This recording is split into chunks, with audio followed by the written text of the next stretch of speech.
I read a historian's summary of Winston Churchill this last week. One of the things that really surprised me is he said that when he became prime minister, he got it because in large part no one else wanted the job. I don't know that I believe that. I think Great Britain knew who they were getting and why they needed Winston Churchill at that time. After the war, Winston Churchill spoke about the first 15 months. He wrote about it in his memoirs. And during those first 18 months, he describes some of the difficulties that happened at Dunkirk. How Great Britain was really all alone in the war, especially when France fell. He talks about some of the things that happened in the war, the horrible episode in Iran, the threat of invasion, how they clung to really survival because of valiant efforts by their Navy and by their Air Force. He talks about the deadly struggle that Great Britain survived with the U-boat war and really the first battle of the Atlantic. Amongst all those difficulties, there comes an event that for Winston Churchill is something he celebrates. When it happens, he knows how important it is and sends a cigar to Anthony Eden, his foreign minister. We call him his Secretary of State. He celebrates. In writing it after the war, he talks about this event that it was, to me, the greatest joy.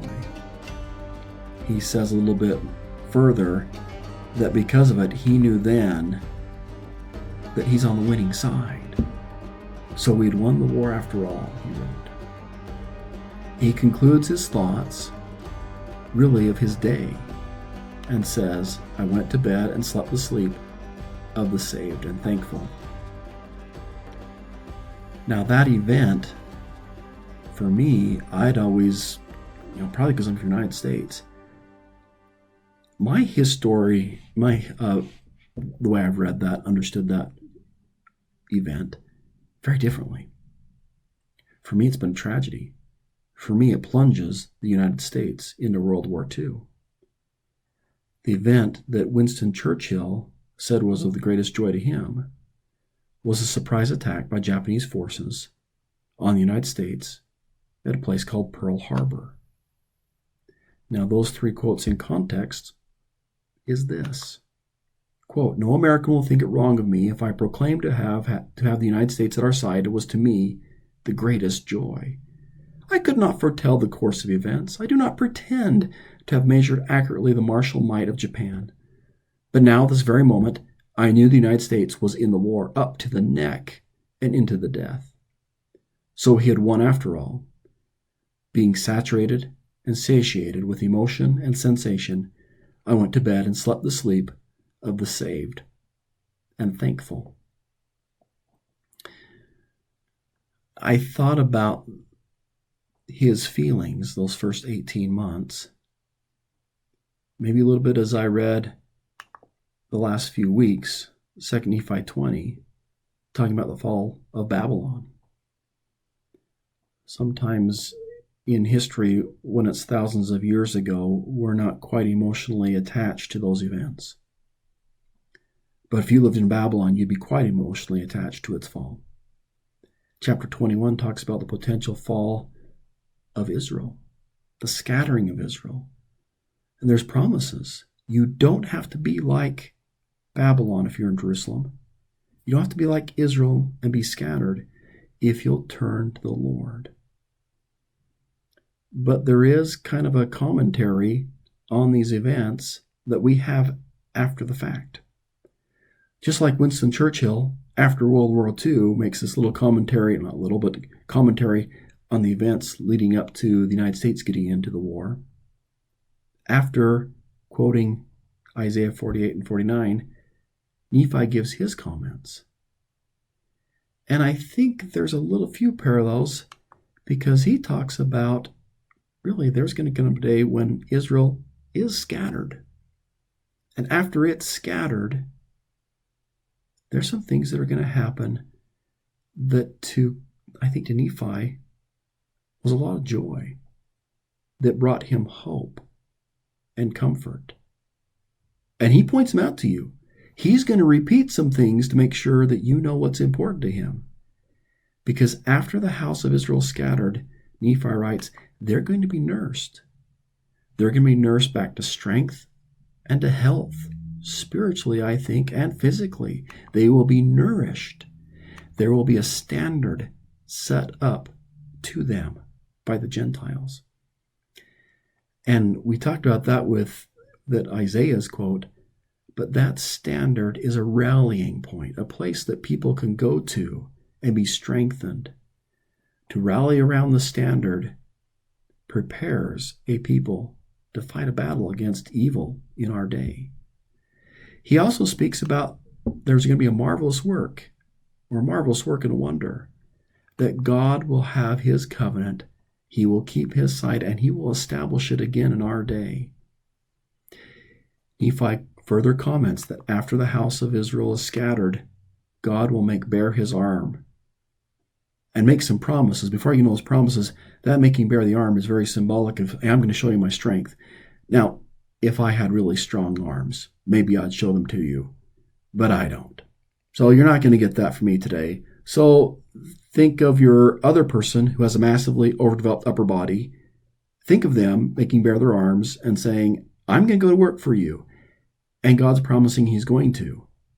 I've got some power to do this, to bring about God's covenants. He will bring us in our day his gospel. He will bring them, house of Israel, out of captivity. There will be a gathering in the last days. He will bring Israel out of obscurity and out of darkness. When he does this, those in the house of Israel will know and testify that the Lord is their Savior and their Redeemer and the Mighty One of Israel. And then Nephi wants to make sure you understand what's important to God, I think, as he repeats himself. Maybe that's presumptuous to say, but it sure is important to Nephi. Look at what he repeats. He says God promises that he will fight against Zion, and those that fight against Zion will be destroyed. He promises there will come a day when Satan will have no more power over the hearts of the children of men. He promises that God will preserve the righteous by his power. And then he repeats it, the righteous be preserved. He also says the righteous as a result, you don't need to fear. Things may look bad. You may have lots of events happening, maybe 18 months, maybe 18 years. But you don't need to fear. The righteous shall be saved. And an allusion to the second coming, even if it so be as by fire. Behold, the righteous shall not perish. He adds on, and the Lord surely will prepare a way for his people. Even in the dark times, God's going to prepare a way. You have to trust him, because we know God will send Christ, as Nephi says, prophesies, to prepare a way for the righteous, and he did. And then he repeats again, the righteous need not fear. It may look bad. You don't have to fear, because the righteous not will be, but must be led in our day. And the God promises he will gather his children. He will number us like a shepherd numbers his sheep. He will feed his sheep, and in him, Christ, they shall find pasture. He also promises that the people shall dwell safely in the Lord, Holy One of Israel, but there's that if they will repent. And then repeats it again, wherefore, if they shall be obedient to the commandments and endure to the end, ye shall be saved at the last day. And thus it is. I love that. Hey, and that's the way it is. Amen. You know what? That reminds me of a little bit of Winston Churchill. That is the way it is. There are events in our lives that happen when we feel defeated. We feel defeated, worn down. We feel like the U-boats are circling and we're about to be destroyed. But God promises He will do His part in our lives and do His part and so much more. God promises that for us, He will nurse us, He will nourish us. He has set a standard for us to rally to and be strengthened by. The work really is marvelous. God has made a covenant with Israel and will keep His word. He will gather them in the last days. Israel will rise out of obscurity and out of darkness. God does prepare a way, and that way is through Jesus Christ, living His gospel. There is peace in following Christ. There is an assurance and hope that comes from Him, knowing He does prepare a way. We do not need to fear. He'll lead us. He'll guide us. He'll number us. He'll feed us. He is our pasture, and in Him we can dwell safely. And there is that part where I know we need to make sure that we're turning back our lives to God so we can be saved at the last day. So maybe a little bit like Winston Churchill, when I read about Christ, whatever's happening in my day, in maybe the darkness of events that may be happening around me, whether they're political or economical, or maybe there's a threat of war, I know that for me, knowing about Christ is the greatest joy. And with Him, we'll have won after all. And because of Him, tonight, I'll go to bed and sleep the sleep of the saved and thankful. Hey, thanks for watching, and for just a shout out for my family.